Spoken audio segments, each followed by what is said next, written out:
This kid is absolutely insane. After being reincarnated, he was granted divine blessings by 7 different gods. So at just 5.5, he can already cast magic on par with a falling meteorite, and his physical combat skills easily rival those of a grown man. To help him reach his full potential, his father hired 2 seasoned adventurers to serve as his private tutors. Genie was put in charge of teaching him swordsmanship, while Taimai handled magic. Their contract was for 2.5 years. With that, the group headed straight to the training grounds. Starting with swordsmanship, Genie figured he'd let the kid take a few swings to test his talent, but the boy's performance left him completely speechless. Even Taimai, watching from the side, felt the boy was already way ahead of Genie. Surely Genie's pride took a hit, so he decided to jump straight into a real sparring match with the boy. But the moment they clashed, Genie was totally blindsided, because this was clearly not the kind of strength a 5-year-old should possess. At this point, Taimai began to wonder, could he have already received a blessing from the god of war? Once the boy confirmed it, Genie's ego was instantly crushed. They quickly swapped roles, letting Taimai take over the magic lessons. Taimai was happy to oblige, but just as she was about to start with the basics, the boy told her he'd already mastered all that from books. He then gave a live demonstration showcasing mastery over every single element. More impressively, he was using top-tier chantless magic. Taimai stood there in utter shock. You have to realize that being able to use chantless magic at age 5 already makes someone a once-in-a-century prodigy. But on top of that, this kid has mastered every single attribute. This is next-level insane, absolutely legendary. After talking it over, the two realized they had nothing left to teach him. Seeing the teachers breaking a cold sweat, our protagonist quickly offered them a towel. But this only left them more dumbfounded. They never expected that. The boy actually possesses an item box skill. You see, individuals with this ability are incredibly rare across the entire world. Honestly, the teachers are tired of calling him a genius at this point. To prevent him from leveling the mansion, they decided to move the training elsewhere. So they asked the Lord for permission to take him out for field practice. With his approval, they headed to a vast open field.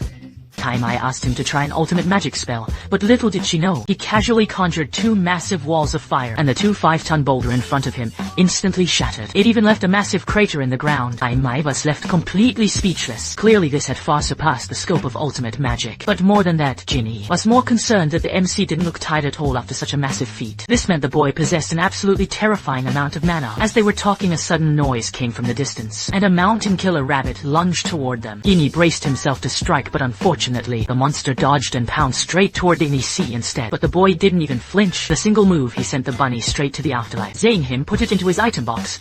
Genie was green with envy. It was incredible. He even vowed to buy himself a magic bag once he saved up. While far inferior to the protagonist's item box, they still offer storage capacity. Their only drawback is that they're quite pricey. Saying as there was still some time before sunset, the group decided to let the protagonist gain more practical combat experience. With that, Taimai used search magic to locate several nearby monsters, which got our protagonist very excited. Surely he asked for the specific way to cast it. Once he learned the trick, he couldn't wait to give it a try. However, upon hearing the boy not only pinpoint the monsters' exact locations, but also their precise numbers, Taimai fell into a brief state of existential despair. Genie told him not to take it to heart. After all, he'd eventually get used to such absurdity. Seeing the protagonist about to head deeper into the forest, Genie rushed to stop him. Many powerful monsters lurk there, and it's said that every few decades, they swarm out in droves to attack the towns. Hearing this, the protagonist agreed for now, but no promises for the future. Night soon fell. The protagonist realized that despite only hunting a few rabbits during the day, he had somehow already reached level 8. Looking closer, he realized the gods had granted him another broken ops skill, a 100x experience gain rate. If the authorities found out, being put under surveillance would be the least of his worries. He might even end up on the guillotine. The next day, the teachers took him to the Adventurers Guild, planning to take on some high-difficulty subjugation quests. Just then, a guy with a mohawk swaggered up to them, picking a fight and insisting on dragging Genie out for a drink. His lackey instantly caught on to the boss's intent. However, faced with this typical cliché scene, the protagonist had enough and slapped him right across the face. Pain was so intense that Gigi started rolling on the ground. Refusing to back down, he forced himself up once again. He was determined to teach this little brat a lesson. Unexpectedly, he was tripped and sent face first into the dirt again. Saying he was outmatched, Ji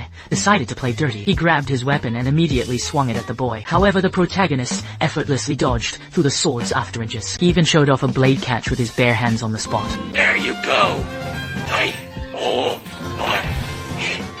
See, I'm not even attacking you. Damn. He's good. The trouble resolved. The 3 of them grew much closer. 2.5 years flew by, and the time for farewell finally arrived. Knowing that Genie had always wanted a magic bag, the protagonist decided to prepare parting gifts for both of them. He headed deep into the forest to gather materials, but our hero had no idea that his ordinary strike looked like a disaster to the soldiers. Thinking it was a monster siege, they rang the bells to alert everyone. Lord, his father, personally led a squad under the cover of night to exterminate the supposed monsters. Clearly, the protagonist didn't realize how much chaos he had caused. Once he finished gathering materials, he simply teleported back home. When the Lord reached the site, he was stunned by the massive crater. But as soon as he spotted the towel in the pit, he knew exactly who was responsible. In the blink of an eye, the day of departure arrived. The protagonist presented the magic bags to Genie and Taimi, explaining that the red bag was made from a blood ogre, while the green one was crafted from an earth dragon. The two were completely stunned upon hearing this. Keep in mind, both of these are a rank monsters that even a rank adventurer parties can barely take down. Yet their own ranks are only D rank, and even that punk who picked a fight earlier was only C rank. But what shocked them even more was the MC claiming that the capacity of these magic bags could actually fit his family's entire mansion inside. At this, Genie began babbling incoherently, since the magic bag he wanted could barely fit a carriage, meaning these bags were already national treasure grade. Carrying them around would surely make them targets for every faction out there. However, the MC said there was absolutely no need to worry, as he had set them up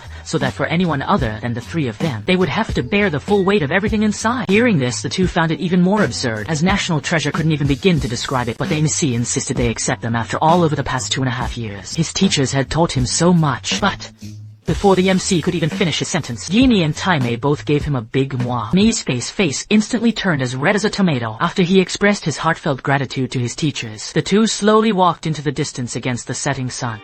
In the blink of an eye, the next day arrived. It's you.